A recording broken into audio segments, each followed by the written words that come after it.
You kind of need it. I'm pouring it into a Spider-Man cup. Oh, that's cool. That way it's friendly for everybody. Except Venom or Carnage, they would not appreciate that. Hello, everybody. We're talking about drinking, which is very appropriate for reading Russian literature. Cheers. Cheers. I've got my decaf coffee. How's everybody doing? I see we have some people in the comments. That's exciting. This is the second live stream for the Brothers Karamazov 2021 read-along. The first introductory live stream, which doesn't require any reading, is linked in the description. But today we'll be discussing books 1 through 4. So just letting you know, there will be spoilers if you're concerned about that. You can always watch this on replay. So in the chat, we're going to talk about in a minute here who we think killed. It hasn't happened yet, but we know from the very beginning of the story that there is going to be a murder.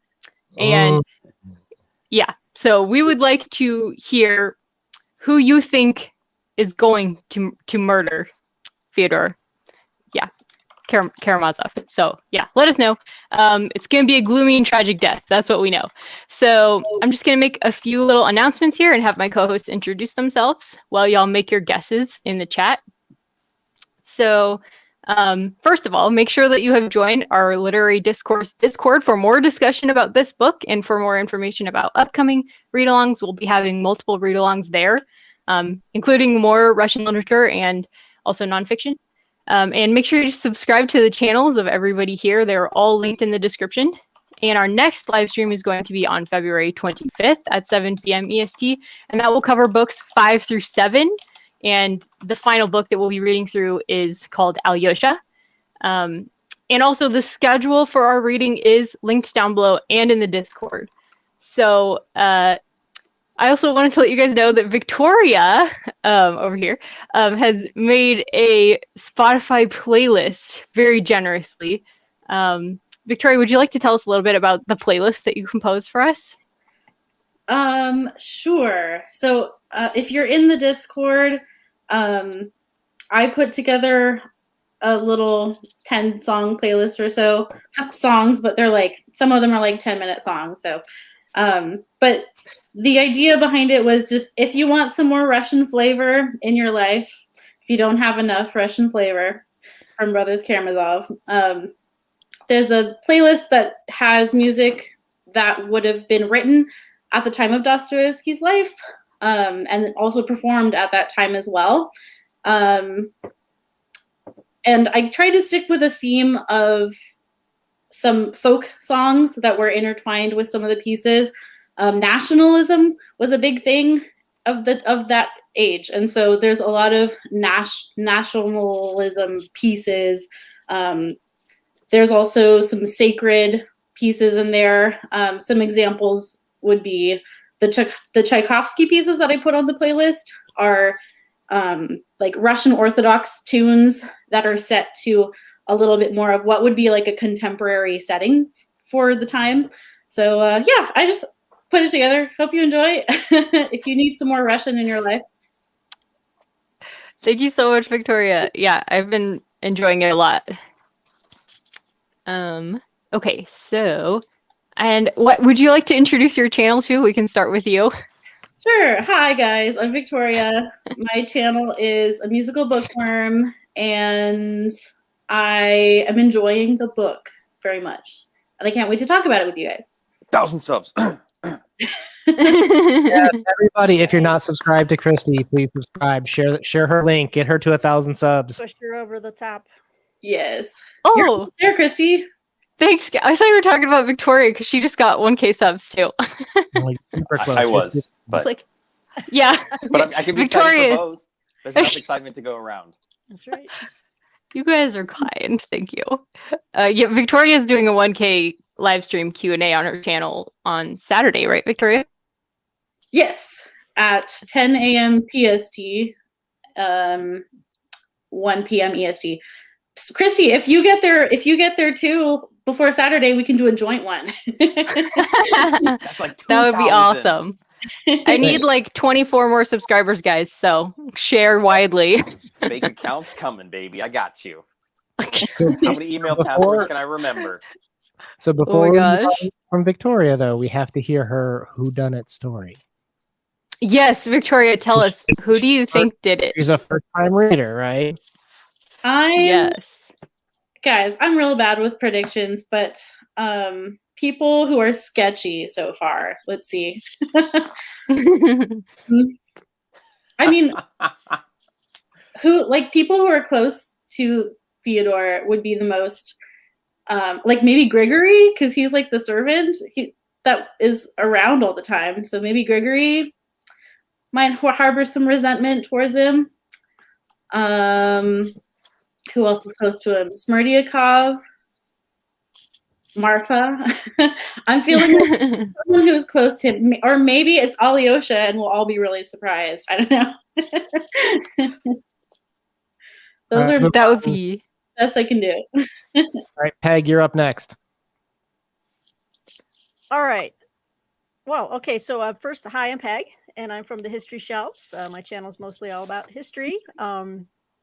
But that's all you need to know about me. Let's get to the prediction. So I was under the assumption, tell me if I'm wrong, or maybe that you can't tell me, but I thought that one of the killers is one of the brothers. But I didn't know it could be anyone else. I ain't saying nothing. Okay. Having said that, I think Ivan. That's a good Ivan seems very, very almost too intelligent for his own good. He's kind of cold-blooded. He's kind of cold-blooded. I've gotten so far from the reading, so I'm leaning towards Ivan. Okay. You want to go, Crypto? Well, he can't guess. He can say hi. Hi. You want to introduce your channel here? I'm the pretty one from Codex Cantina.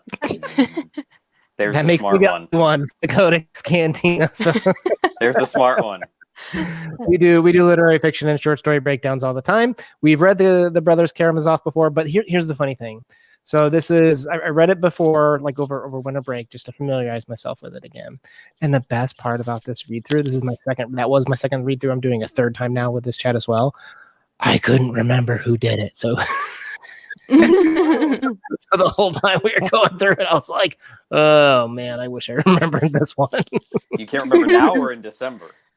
No, I remember now. In Okay. December when I was reading it, and I really wanted to be surprised because I was like, why can't I remember this? Like, shouldn't this be important? Is my memory that bad? Like, Well, that's a good question. Is it really all that important? I don't know. That's deep. That is deep. All right. Now, okay, we have so some great guesses going on here. Yeah, no kidding. So I didn't even think about that one. Go ahead. Sorry.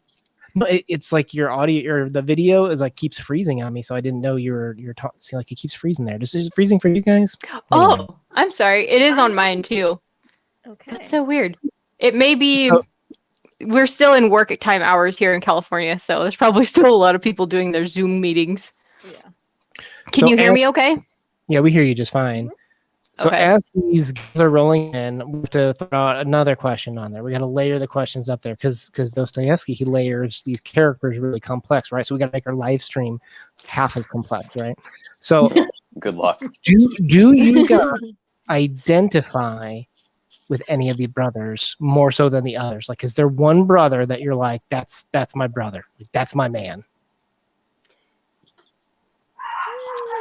Not yet, but Not yet. Okay, don't have a favorite yet. well, okay, no, I do have a favorite. Well, I Okay, guess. who's your favorite? Who's your favorite? I can't say that I'm intrigued by this person, but I can't say that I'm completely saying, oh, what a lovely person this is. But I like Dmitri. I like Dmitri. I like Mitya. He seems the most relatable in that, and this goes into something we're going to talk about later. But he does a lot of bad things, but he's very honest about it. He's very honest. He knows where he's at as a soul, as a spirit, as a person, and I think I can resonate with that. You know, he's not pretending to be something that he's not. That's interesting. So if Dmitri is the most spot on, in knowing who he is. That leads me to imply that you see Ivan as being slightly off and Alyosha as being slightly off as to knowing who they are. You know what? Alyosha for me so far in this book, and the first 25% of it, it's like, who are you? You know what I mean? You're well, no, it's just he seems very I like that.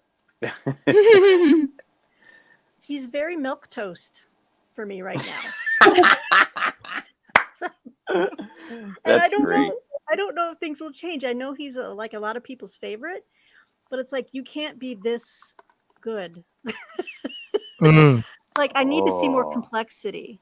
That's so all. you need that insect in. So he may be an angel, but he's got a little insect in front of him, right? Yeah. Yeah. Well, I never considered, if he's an angel. I mean, but I didn't know we were gonna. Okay, I don't know where it's going, but I know that I want to know more about Alyosha, and I want to, he's just kind of going along, and he's just trying to make peace everywhere. But there's like, but who are you? You can't be feeling this great about things. Reserve judgment on him then. Okay, that's fair. Okay, yeah. I use the word angel just because I think 2 characters so far in these first 4 books have referred to him as an angel, as Alyosha, my little angel. So right. Okay. And then the insect line that either came from Ivan or Dmitry, where he talked about Karamazovs are insects. So Victoria, who's the character that you see yourself in this book? I don't know about see myself in, but the only one I like is Alyosha. I don't trust anyone else. Trust. Okay, interesting word. Yeah. Go and go with that. Yeah, let's go with that. So Dmitry, right? He's a man of action. Like he's already threatened to he's physically hurt Fyodor already and threatened further, right? What makes you distrust Ivan? You know what? I'm really intrigued by him, but I just feel like we don't know very much about him. Like he's just kind of cold, and we just haven't seen a lot of him in action yet. And I think it's just a matter of not knowing what he's thinking. And we've seen a lot of what Alyosha is thinking, and like obviously he's the hero according to the narrator, right? So we've seen a lot more inner dialogue and like inner struggles with Alyosha. And with Ivan, we've really seen Ivan from like the outside looking in. And we see Ivan like react. We see reactions of Ivan, or like he grins at someone, or like he stares at someone, but we just haven't had anything internal yet. So that's why Ivan just feels distant to me. Okay. He's got a little bit of Patrick Bateman going on, where you're like, okay, what's seriously going on behind the covers here. All right, now, Christy, before we go to you, I actually want to ask Crypto, because I know his answer already. All right. It's time we defend, right? So Crypto, which brother is your brother? I'm Ivan. Yeah. And I know that we talked about it, and that more interestingly, and I think I appeal to his intellect more than anything. But as we kind of discussed this, and I'm interested to try reading this again at some point in my life to reflect back upon this. But you said yours had changed over 3 times. Yeah, three times. Yeah, twice changed. Yeah. So I've Wow. So which is incredible. So the first time I read this book, it was, and it's worth pointing out that when I've read this book, there's times when I've read it as an atheist, and there's times when I've read it as a Christian too. So I've had different kind of backgrounds as I've experienced it. I'm not saying that will influence you, but that is a thing to consider, right? So there's been a time where I've associated with Ivan. There's been a time where I've associated with Alyosha. Interestingly enough, now is my 3rd time going with this chat after having just read it. I've already flipped again from my December read, where right now I'm team Dmitry right now. I don't know why.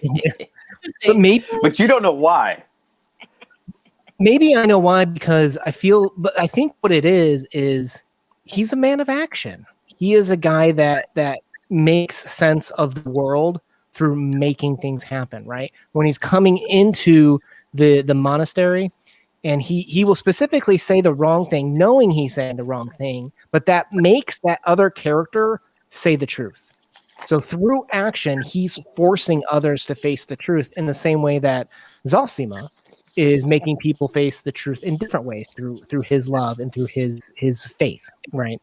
And then Ivan is making the world face the truth through his intellect, to kind of what some other people were saying earlier. There's different ways, I think, of making someone face the world in an authentic way, whether you call that the truth, whether you call that love, I don't know. But it's there's different ways of kind of processing it. And right now I'm just really vibing with the idea of just making things happen. And that's Dimitri. Now, Christy? That's because you're planning. You love the planning.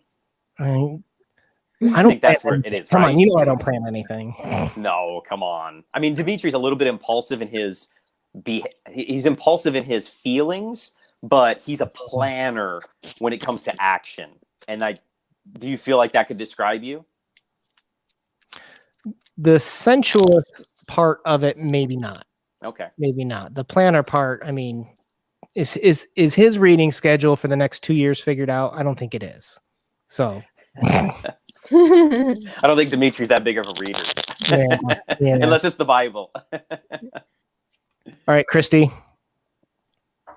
Your brother. Well, yeah, my favorite brother is definitely Alyosha. I can sympathize with all of them in different ways, but like I think Alyosha actually has a pretty I feel like he has an inner core for sure, and it's still developing because he's young. But like it says in the book, it calls him a realist, and he still believes in miracles, and that's a really interesting mixture of person. And I just really like that. I think my faith definitely influences me. Okay, I just wanted to read this quick quote. This is part of why I love Alyosha.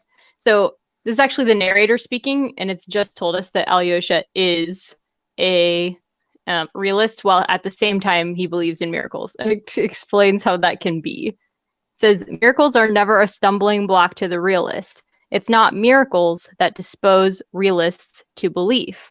The genuine realist, if he is an unbeliever, will always find strength and the ability to disbelieve in the miraculous.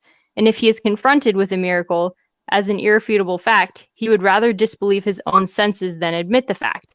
Even if he admits it as a fact of nature, till then unrecognized by him.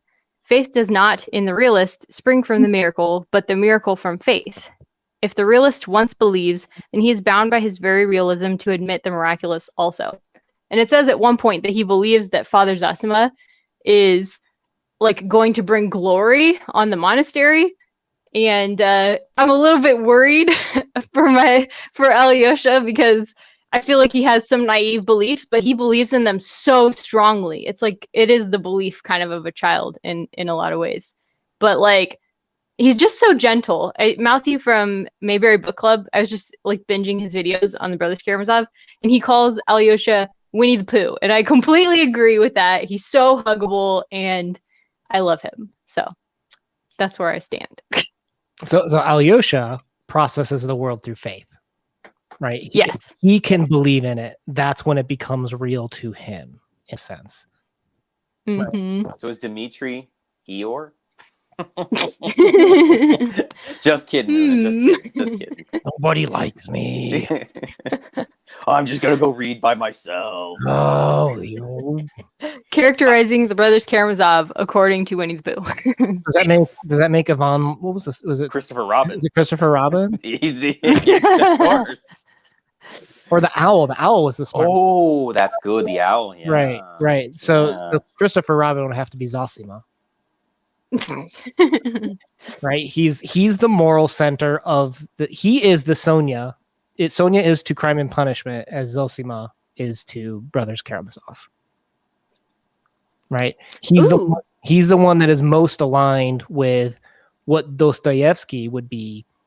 I mean, he's very one-sided in his arguments in a sense for the most part. This is actually his most balanced book, but Zosima is the closest to probably how Dostoevsky would phrase things, right? Like when he gets to the point of all of these different characters of kind of showing their different ways of understanding the world, then we end up on Zosima, and he says the answer is always active love, right? Like if you love everyone, then the world's great, right? Like this is part of his moral argument for this book. And I wonder if something that you touched on, Christy, where you talked about miracles aren't real to the person until the person believes it.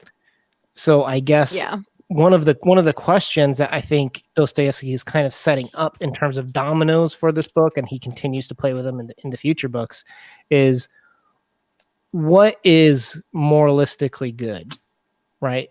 So Alyosha there is saying, if I believe, that's when it's correct, right? So Dimitri is Tigger.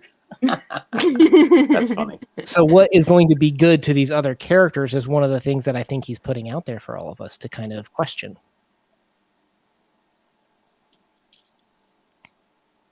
Oops, sorry, I'm frozen again. Now, okay, I wanted to see what you guys think about this comment. I think it's really, really brilliant. Does this have any impact on your favorite brother? Like, does this, like, your psychology kind of align with this at all? So it says, for me, they're exaggerated forms of the four facets of the human being. Body is Fyodor, mind is Ivan, heart is Dmitri, and soul is Alyosha. I think on a core level, yeah, I think Dostoevsky, what you'll see is he, particularly in the next section, you're going to see some more blurred lines with what does it mean when I defend this idea or this faith part, right? So we're going to maybe even pervert some of these characters too from how we think of them now, and even in terms of blend, Ivan or Fyodor and Dmitri, they're both sensualists, right? But Ivan and Fyodor are both atheists, right? But they have subtle differences that process that differently. So, for example, with Fyodor and Ivan, both atheists. We all agree on that, right? So does Fyodor think religion is good to this world? I don't think so. I think he thinks it's good for other people, but just not for him. Like, that's kind of what I get from him. From Fyodor? He was like attacking the monks. I reject it. That could be. I feel like he was attacking the monks as like, now if you were out in the world, this would be entirely different. You wouldn't be holy at all. I was just reading that part earlier. It's like, whew, he has some animosity towards them. Mm-hmm. Mm-hmm. Yeah, he was taking a lot of joy out of Ivan's or Ivan's take on religion and on the church. In that one scene, he's just kind of, well, tell me more. I want to hear more about this. He wanted to hear arguments against faith and against the church, and he seemed to really be enjoying that. He was really drunk at the time.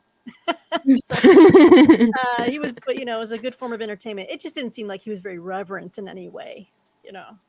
Just I think it's good to start off, because there's so many characters, as we've talked about, to say, okay, this is how I'm going to categorize these individuals.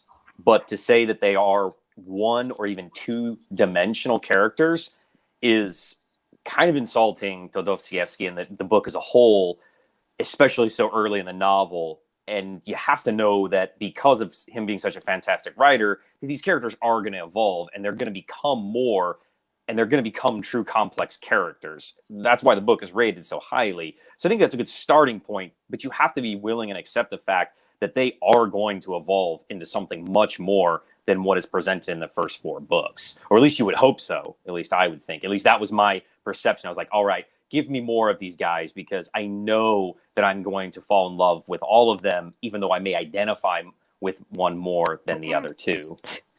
That's a great point. Yeah. Dmitri was a character that at first I just thought he was like pure evil, but then you see that he also has a moral compass and is like, he's aware, and he does kind of try to do the right thing, even though he went down the wrong path, and then he kind of tries to go down a slightly different path. So like, I like that you mentioned the complexity of the characters, because they're not just a cardboard cutout of one idea, or you are this and you are that. I'm excited to see where they go and how they change to the reader. I think that's one of the nervous. That's one of the crazy things that I love, is that it's kind of that it's set up for the idea of nature, that these characters are like that because it's their nature to be. you know, the intellect or the atheist or the etc. But we're going to see that they're going to evolve through this novel and become so much more than that. And I think that is something that you should be excited about as you read through this book. Mm-hmm. Yeah, you can tell it's a real treat to see Dostoevsky's characters and where he leads them, because there's dramatic change in the other stuff that I've read. Well, there isn't like really dramatic change in Notes from the Underground, but in Crime and Punishment there definitely is. Mm-hmm. Do we want to maybe move on to a different topic here? Let's see. How about Peg, did you want to talk about biblical parallels that you saw in the story, or is that Yeah, no. Yes, because that kind of ties into why I think I resonated a little bit with Dmitri. Okay, cool. I noticed a parallel as I was reading. And those chapters where it was like a confession, or where Dmitri is just talking to Alyosha, just a chapter after chapter, and he's That's telling, book 3. Yeah, book 3. And so, as he's revealing his heart and his soul, right, and he's being very honest about just how poorly he's behaved with Katerina Ivanovna and all this. And I was reminded of, it's Luke chapter 18 about the Pharisee and the tax collector. And I'm just going to read the quick line that came up about it.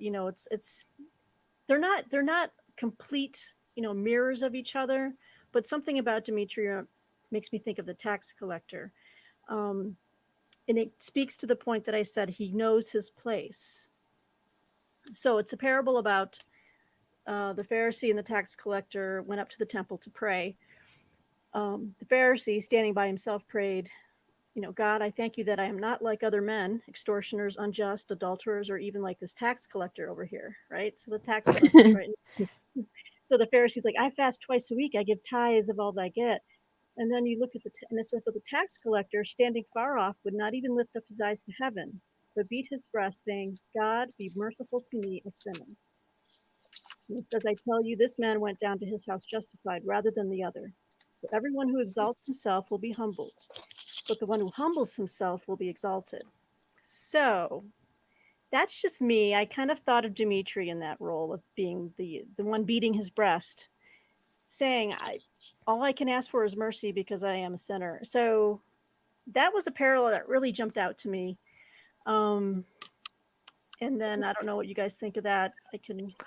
That's such a good point, because, okay, so for the murder, I keep thinking, Dmitri is like the really obvious one, but usually if something is like thrown in your face, in the book, then that's probably not going to be what happens. So I'm worried about Alyosha for that reason. But I think you're right. What? They'll switch and bait. Yes, exactly. I feel like Dmitri has like a huge potential for change, and because he is humble, but he also is like super wayward. So we'll see. It has to make the choice, People appreciated that too, by the way, Peg, in the comments. Oh, excellent. Yeah. And then the other part that was like a little bit of a parallel was, and this is most fresh in my mind, was Katerina talking to Alyosha and how she's never going to turn away from Dmitri. And she's basically, if you read what she's saying in this part, it almost sounds like God speaking to Israel, the people of Israel, like, you were faithless to me, but I'm going to be faithful to you no matter what. And it was just like all this, because I've read the Bible. And so it's just these things just leapt into my mind. I'm like, wow, she's kind of acting like she's playing like the martyr or the God here, like, I'm going to stand by him no matter what. It's that kind of stuff. But anyway, I'm getting a lot of obviously biblical stuff from this read. It's really kind of cool. There's lots of lines or passages from the Bible. So depending on your translation, you may have like lots of footnotes depending on the chapter that'll tell you, oh, this is Matthew or John or whatever. And it'll, depending on your translation, will help you point to those that may or may not give you more value. I mean, just because it points to a Bible line doesn't mean that it it enriches the text in a specific way. It might just be an homage, so. Yeah.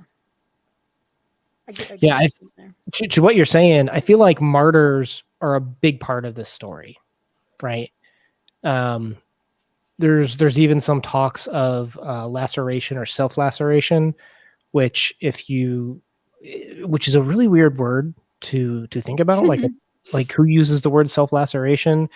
And I guess if you do a little bit of research, I can't pronounce the word, but I guess what people who are fluent in Russian will tell you is we can't translate that word. And it's this word that just talks about getting pleasure from pain, almost like a self-inflicted pain. And you'll see that there's characters that specifically are choosing to suffer in their life. We talked a little bit in our last chat about how suffering is going to be a major role in this novel. And you'll see, for example, like Fyodor, why do you guys think, what could be some reasons that he is just a complete buffoon and just kind of like that idiot that just walks around specifically trying to inflame, specifically trying to do and cause sin in the town?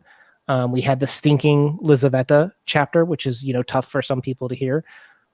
Why do you think this concept of self-laceration, of causing pain to yourself, almost as a martyr, almost as a way of getting pleasure yourself, is something that's coming up again and again with these characters?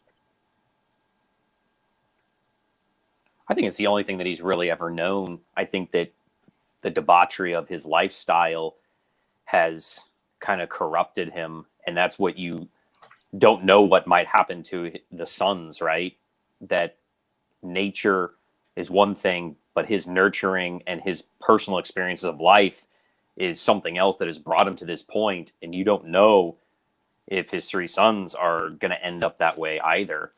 And he enjoys, I think, that negativity. It brings out positive feelings in him because of what has happened to him and how he has fallen from religion. That is so interesting. I never pictured Fyodor as like the self-lacerating character. I was thinking Katerina, but in the Dostoevsky biography, it talks about how that's like a big theme for Dostoevsky. At one point in his life, he turns onto that, and in my opinion, I don't think he really ever left that. So that's really interesting. Mm-hmm. And to your point, Crypto, about absorbing the sins of your father, don't we see kind of Dmitri doing the same thing that the father does in terms of trying to take advantage of others in this story and seeking out money? I mean, if we look at what is with these really strange marriages, if we're going to go into backgrounds with Fyodor, why get that rich dowry and then just completely ignore family? Why then marry the second time like you think it's going to be for love for this beautiful woman, and then he throws like these orgies, wastes money? What would be some of the reasons that a character could do that, or why would they do that? Crazy. I think Dimitri's a little crazy. I think he has some mental illness, and Fyodor obviously could too. Fyodor or Dmitri? I think both. I think that I mean, Dmitri, right, is torn between what he wants to do for spiritually and what he wants to do for his physical pleasure. And I think that's the same as his father. Well, his father, I don't know if he defines spiritual too, because I guess when I think of spiritual, I think of, in this story, or Christianity, right? And he's a blatant atheist ripping into religion. And, in that, I call it the communion scene in book 3, when they're all eating dinner there, he has what I would call maybe even his disciples.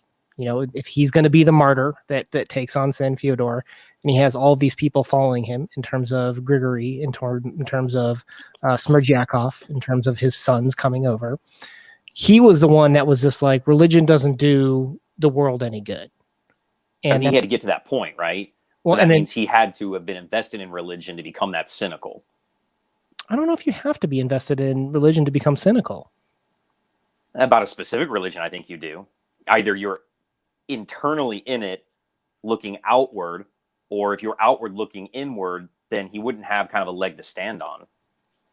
His views wouldn't lend as much weight to his disciples. I can see I agree that is definitely a scenario, but I don't think it has to be the scenario. Okay. This is what I'm That's saying. fair. But fair point though. But I think Ivan, on the other hand, he's like, but dude, if religion weren't a thing, I think religion does this world good. I don't believe. And Ivan is the one that's like, if people didn't have this global morality, they'd come for your money first, right? And that's, in my opinion, Fyodor's treasure. Okay, that's Fyodor's thing that he loves because that's what allows him to have the orgies, you know, that dowry, to buy things, Dowry, okay, to do these things, and he would protect that in a sense. And that's why, you know, again, should I give, you know, this treasure of mine that could get me sensually pleasure with Grushenka, or should I set my son off, who's probably a better match for her? And of course, he's going to do, you know, what's right for him, and that's why I think these two are butting heads in a sense too. I think a lot of this probably could come to, and maybe someone else can speak on this too, that a lot of this could be the background of the Russian culture of family. I don't know a lot about that. I know more just the historical aspect of it, of the culture there, of the intricacies of Russian family during the 19th century. Probably has to play a role on this, because would you be that way with your son? I mean, probably not, as an Americanized family. Yeah, I would not be as nearly as interesting as a book as Brothers Karamazov, that's for sure. Peg, Let's did you have talk something about- to say? Oh, go ahead. Well, I was gonna, and this might take us off topic a little bit, but you mentioned Grushenka, and I know that one of the questions we might get into is, can we talk about the women in this book so far? Because Yes. I need a little help, because these women, woo. First off, can That's I a ask? descriptor. Can I ask, is in this book, is hand kissing a metaphor for something else? Am I missing something? Because that scene with Grushenka and Katerina, I'm like, what? What in the hell is going on here? Okay. I'm like, it was a little over the top. I'm kissing your hand, you're kissing my hand, you're and then the next minute they're pulling each other's hair out. So I was like, wow. The she devil. The love You're giving women a real good look here. in that biography that I mentioned earlier, A Writer in His Time by Joseph Frank, it talks about how there's a love-hate dialectic with a lot of the characters. And I don't entirely understand what that means. Hopefully, as I keep reading, I'll kind of understand it. But it's definitely in Crime and Punishment too, because people get like hot and cold for each other all the time. Okay. And obviously, we see that particularly. I feel like I don't think it's particularly just women, but like all the women, like literally all the women, you can see that happening. But there's definitely male characters who do that too, because like Raskolnikov is like always like that, always. So Okay. just throwing that out there. And I know think- Victoria had thoughts on this too. Female characters. I think that biography that you wrote, that I'd kick over to you and Victoria too, also talked about how money was considered a social currency in a lot of Dostoevsky's writing too. And you'll notice a lot of times what, not necessarily the women, but the men too, right? With Dmitri and Fyodor, they're all fighting over this social currency of money in this piece too. Okay. Mm-hmm. Mm-hmm. Sorry, Victoria, you're gonna say something? Katerina and Grushenka, when we see them side by side in that scene was so fascinating to me, because they're totally opposite types of people, and Dostoevsky puts them right next to each other as like a side by side comparison, and they're such opposites that they, like, it's almost like opposites attract. And like Katerina wanted to be like on the same page with Grushenka, and I think that was the whole hand kissing thing of her own passion of, I thought it was a little bit more as like we're on the same page, we're friends, we're in this together. Even though it is kind of like, it feels like a little bit of a sensual scene. I agree, Peg. It's kind of weird. I got that vibe too, but Yeah. I do think that Grushenka and Katerina cannot coexist just based on like who they are and what they represent. Like Katerina to me is that self-sacrificing person. You were talking about self-lacerating person, and Grushenka is, I'm going to pursue my own desires, my own will. And Katerina is like, I'm going to throw away everything to make this person happier, to help my family. And I think they're two opposites that can't coexist, even though they might be attracted to each other because they're very different from each other, but they can't get along. I think they're the two. I think they are the two sides to the same coin, but I think they have to coexist together to make the dynamics of these very fragile relationships kind of work. Like they need to be there to, you know, have the positive and negative ions to kind of balance everything out, because all the other characters, I think, are kind of neutral as they're growing through the book. Not to spoil anything, but I feel like that these the ladies have the least amount of growth, which is really sad because they are such interesting characters. Let me add this. Victoria, do you know who Katerina's father was? Do you remember? No. So, well, it's vague. No, it's specifically vague. But it's when they're talking about her and Agafia, and when Dmitri first became entangled in this, they said Katerina was from, quote, the great noble family of some general. So they're specifically painting Katerina to be more upper class, right? And interestingly enough, I think a lot of people kind of question what's happening with this money here, and what is the social currency of upper class? It's money, right? So when Katerina wanted to get back with Dmitri, what did she do? She literally just gave him money, right? And that's kind of weird to think about. And that's part of what, and if you remember, Dmitri, he wasn't interested in her. He was interested only after she snubbed him, right? Only after. What are you doing turning me down? I'm a Karamazov. Like, don't you see my father having these huge orgies and parties? Like, he's not rich. He's trying to get his money from his father per se, but he is of an upper class. So when someone who's higher class than him snubs him, that's what really drove him, is the spite of getting back to her, not to actually connect with her as a person. So the only way she knew to try to buy back into him, as you know, upper class is what I would argue Dostoevsky's doing there, is buying it. And in the same way, what did Dmitri go and do? He goes and fights with Captain Snegirov, which I think a lot of people kind of question of like, what is this scene happening here?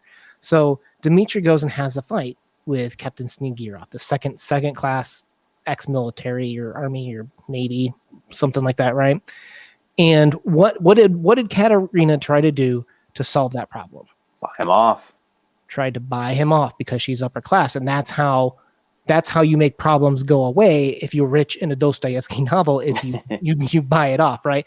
And what happens if you're poor in a Dostoevsky novel? Get sent to the gulag. You don't remember them. They're kind of invisible by almost kind of like by design. And I think they're throwaways. Well, you'll notice, I don't know if they're throwaways, but it's almost like you'll notice when Fyodor had that communion scene and everybody came to his dinner, and Smerdyakov and Grigory were arguing over whether you should renounce religion, if that's ethical, if you were under, duress and stuff like that. And Fyodor walks in and says, "Be gone, get out with you two." And you're not really sure why. I mean, he's kind of a jerk, but you also notice that he only kicks out his servants, the recently freed serfs who are lower class and staying there out of honor. But we don't really even talk to them because they're kind of like that invisible class in the Dostoevsky novels. So anyway, here's an interesting quote. I was kind of curious how you guys took this. It was from Alyosha when he's talking to the Captain Snegirov. He says, "Father," he asked, "are the rich people stronger than anyone else on earth?" "Yes, Alyosha," I said. "There are no people stronger than the rich." "Father," he said, "I will get rich, and I will become an officer and conquer everybody." What did you guys think about what was happening here? Was this the scene where the father is explaining his son's behavior to Alyosha, or is this Was that it? Okay. He explains it to Alyosha and asks him if he should harm him in the penultimate chapter, and in the last chapters, and he has his dream and then turns down the money. Okay, yeah. I was thinking about that scene as you guys were talking about this, because clearly they felt like it was a matter of honor not to accept the money. So it's interesting. I'd love to hear your guys' thoughts on Una's question there. Yeah, and it's my translation. The P. Baron Volkonsky says, Papa, is it true that the rich are stronger than anybody in the world? Wasn't yours slightly different, Una? It is, Father, he asked, are the rich people stronger than anyone else on earth? Okay, same thing. Okay.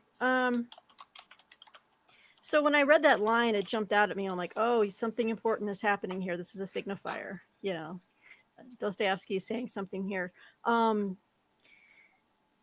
He's speaking a truth that in this class, in this society is very true. They did have the power. However, the poor still have something, and Grushenka, to me, symbolizes this, as does this captain at the end of this chapter, where they have their pride, and no amount of money or lack of money can take that away. You still have that. So when Grushenka refused to kiss Katerina's hand, I think, or she said something at the very end, she's like, I refuse to do this, I'm not going to do that. And then they started tearing each other's hair out, and then he gets the money from Alyosha, and at the very after, I can do all these things with this money, and at the very end, that pride, I get the sense that pride is a recurring theme in this book as well. He's like, I'm not taking this from you, and what would my son think of me? So I think it seemed like something at the very end of what Alyosha was saying really set him off, because I thought he was going to accept it.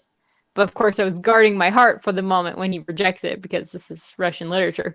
But I wasn't sure if it was when Alyosha was like, yes, we can be brothers, and I'll send you more and stuff. It seemed like at that moment, that's when the father was like, no, screw that, Yeah, you're not going to buy me off. Right, exactly. He didn't want to be bought off. What are your thoughts on... Go ahead.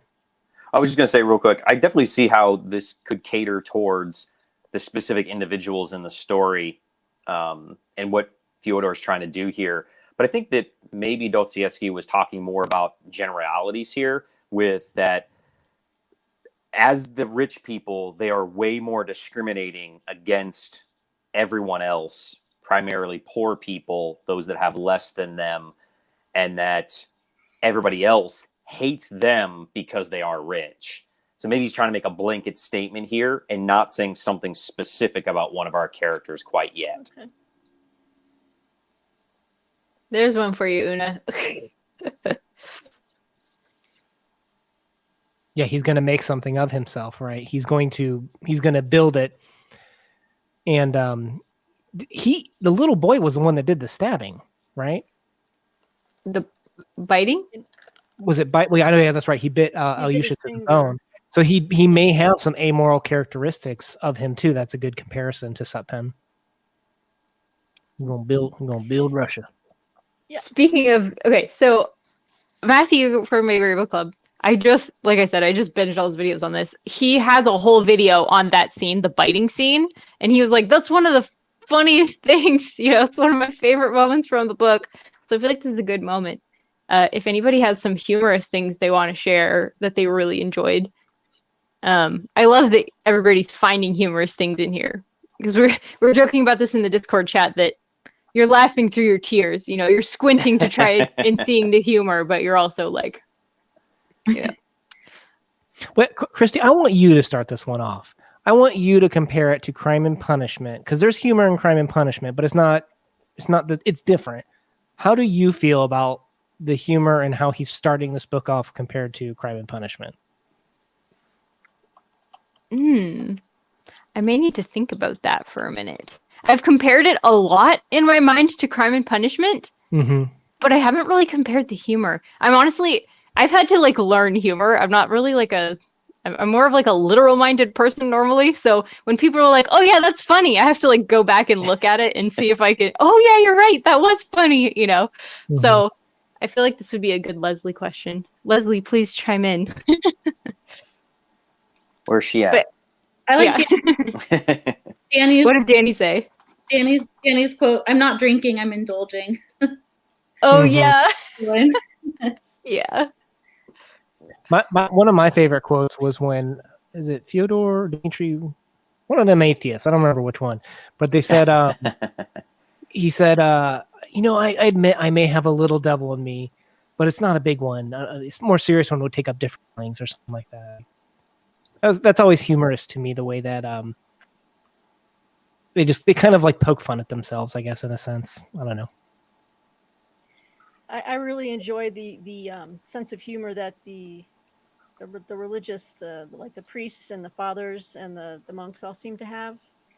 I really like the Father Farapont. That's like my favorite character. Yeah, no, I was like, I really like this guy. I hope I see more of him. But you know, some holy fool comes to talk to him, right? And the guy asks Father Farapont, the Holy Spirit is in the form of a dove, and he goes, "There is the Holy Spirit, and then there is the Hollow Spirit. The Hollow Spirit is different. He can descend as some other bird, a swallow, a goldfinch, a tommet. And how can you tell him from a tommet? He speaks. How does he speak? In what language? Human language. And what does he tell you? Well, today he announced that a fool would visit me and ask him proper questions." I don't know. I laughed at that. I thought it was funny. I did. The guy's like, "Oh, you're being so dreadful." You know, he's being Mhm. funny. As far as I go, I always love comedy, and comedies always start off real zany, and that's what the beginning of this novel is, right? You have this drama of Dmitri and going after Grushenka and Katerina and the father. It's all over the place. But if I always pick one character, it's always who's like the most zany. It's got to be Father Farapont. The way he describes like the trees, like hands creeping in on you and stuff like that. It cracks me up. Yeah, I love Father Farapont. Yeah. And he's also, it's funny because he's also a monk. Like that character, you wouldn't, the way he's just so crazy, you wouldn't expect him to be representing like a spiritual individual in a Dostoevsky novel sitting right next to Father Zosima, right? Like they're foils of each other in terms of one being kind of like this monk, monastic by himself, almost like people hating person when he's a monk. And then you have Father Zosima, who's out in the crowds with Lisa and Madame Koklov, like, "Oh, I love you so much, but you're also lying, and you should be honest with yourself." And they're like, "You're right."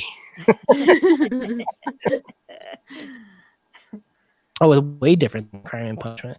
Crime and Punishment starts out with the psychological thriller side of things. Is he going to do it? Is he not going to do it? Like, what's going on? Yeah, it doesn't get funny till the end. Yeah. Well, even in book 2, there's humor in book 2 because remember, book 2 he just passes out at the police station. Like, oh yeah, there's a few funny parts, but it really doesn't get kind of zany towards the end. Yeah. When he really starts losing it. Yeah. Victoria, what did you think was funny? I actually found some humor a lot in the narrator's voice. I don't know if anybody else feels that way, but the narrator can be quite comical with his commentary as well on what's going on. And the introduction of the narrator, I liked his whole bit about like, I don't want to waste the reader's time anymore with the fruitless words. And there's an interesting aspect of like breaking the fourth wall a little bit with this book that we don't have in Crime and Punishment really. So I've enjoyed that. Do you know where that comes from? Because literature in Russia is only like a couple decades old, that they're coming from an oral tradition kind of way of telling stories. That makes sense. That the narrator isn't this intelligent, firm, like the most intelligent person in the room.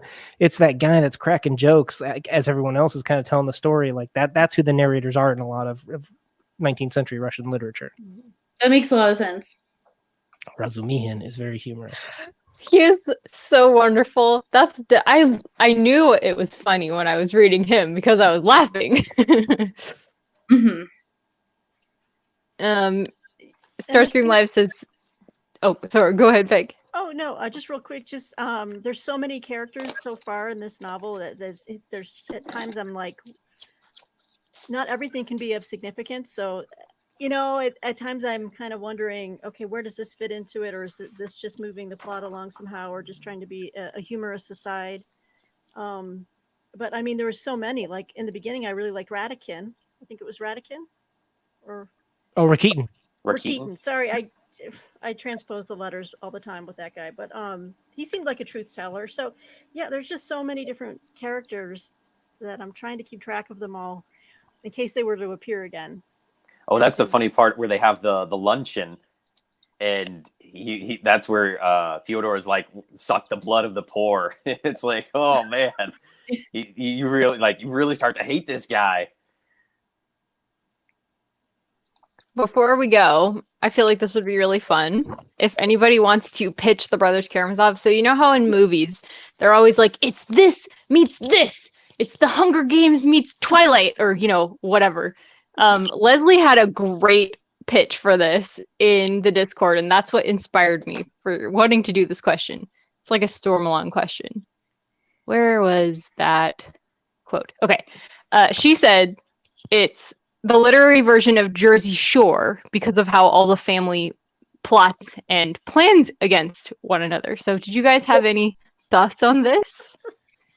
Oh man. I did come up with one that is much sillier. Okay. So, because there are so many characters and they all seem to play their role, I'm going to go with The Sandlot. But also you have all of these characters that have, like, in the beginning, one goal in the beginning of the story, right? There are one dimension, but they evolve throughout the story. These characters evolve throughout the movie, and you see they're much more complex in Superbad. So this is Superbad meets The Sandlot. Wow. Nice. Very nice. I can see that. Dan, I like I'm gonna go with. there. Go ahead. Dan, What? Danny This says one? bros before hoes. Is that the pitch? That is outstanding, Danny. Is that the pitch? Yeah. Yes. Maybe we put that on the movie poster. It speaks for itself. I'm gonna go with Shakespeare at the Roxbury. Do you remember that night? at the Roxbury? Oh, I broke the glass again. Wow. Well, I like it because it's obviously well constructed. It's an intelligent movement, but then you have just the zaniness of Me, it's Roxbury. you, me, you, no, him, her, me, him, her, you. Nope. Never mind. They don't get it. They're making references to Snooki and The Situation, and I don't know who it is. Yeah, I have no clue what that means. So. Yeah. I don't watch TV too good. I don't know, but if there's a character named The Situation, that's amazing. I'm picturing like this like really buff dude with his hair, like his hair's probably sticking straight up because it's touching him. Like it's just like it can't handle it. Like that's why I picture The Situation.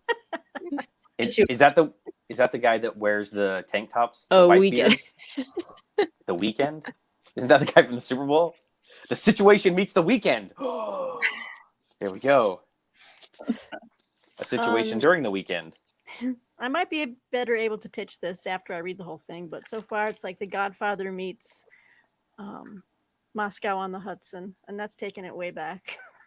You might be a little bit too young for that. It was a Robin Williams comedy. Oh, I know those movies. Oh yeah, okay.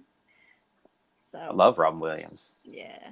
And everybody's seen The Godfather, right? I mean, everybody loves gangster movies. That's right. I haven't seen The Godfather. I'm sorry.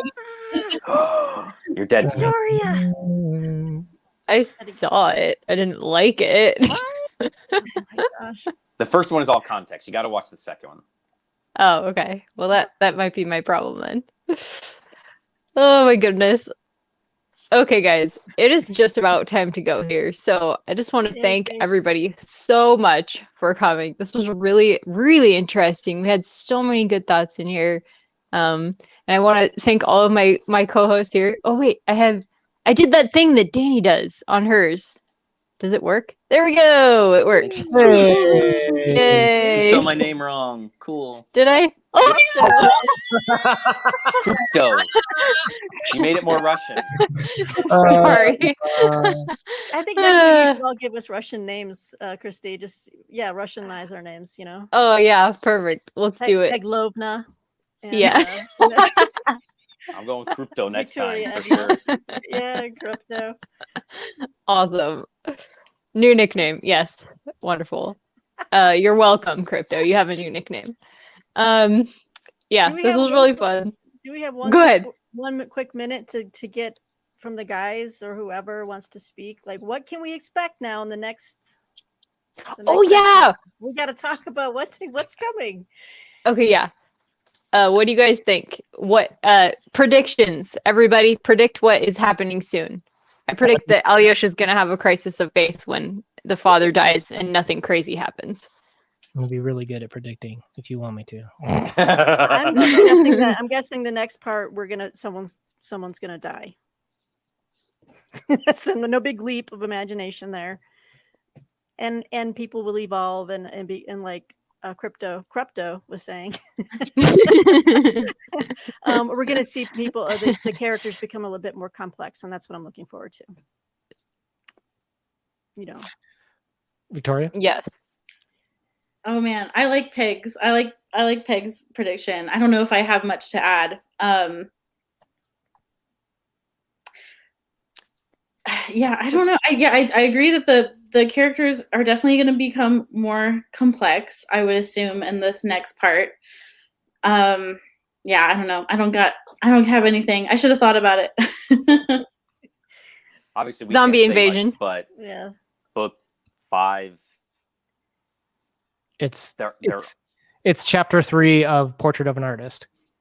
yeah. I mean, book 5 of this book could be the greatest example of literature for humans. Like, this is the one you put on the spaceship to send to aliens. You can literally buy like books where it's like excerpts of Dostoevsky or even like comic books, and it's just book 5 Book of 5. this novel. Yeah. Wow. I mean, if I had to pick excited. something, this would be in the contention to say that goes in the spaceship and goes up to record us. Wow. So you're in for a That treat. is very Oh, exciting. okay, let me too. Some people are like, "Hey, I got to cram book 3 and 4 today." Go through 5 slowly, and don't try and cram it that last day, because once you're done with book 5, you're gonna be like, "I'm gonna go do something else now." Do it, do some. Wow.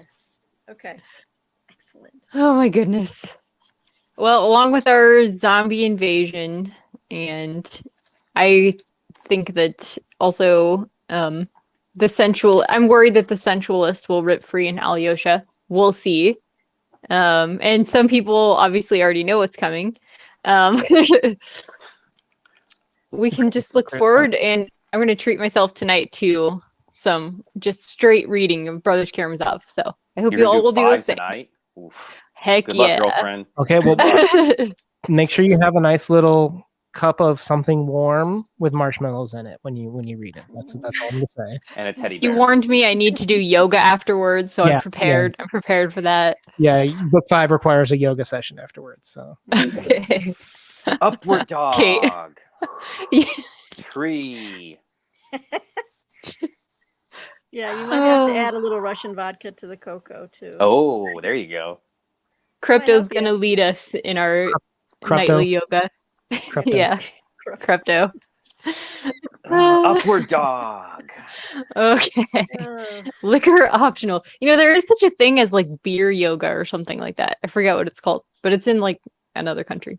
Anyways, There's like beer we should- marathon where you can just drink beer as you run a marathon. That sounds like our videos every night. yoga with Crypto. yoga Okay, with guys. cocoa, yes, I Mary. better let you go before this gets real crazy. Thank you so much. Don't forget to check out the Discord and check out the links to everybody down below and Victoria's playlist. Go check out the Yes, playlist. Thank you. Yes. We'll be back here on February 25th at 7 p.m. EST, and we will be covering books 5 through 7, Alyosha. So, and the schedule is also linked down below and in the Discord. So, Goodbye, everyone. Bye. See ya. Bye. Peace.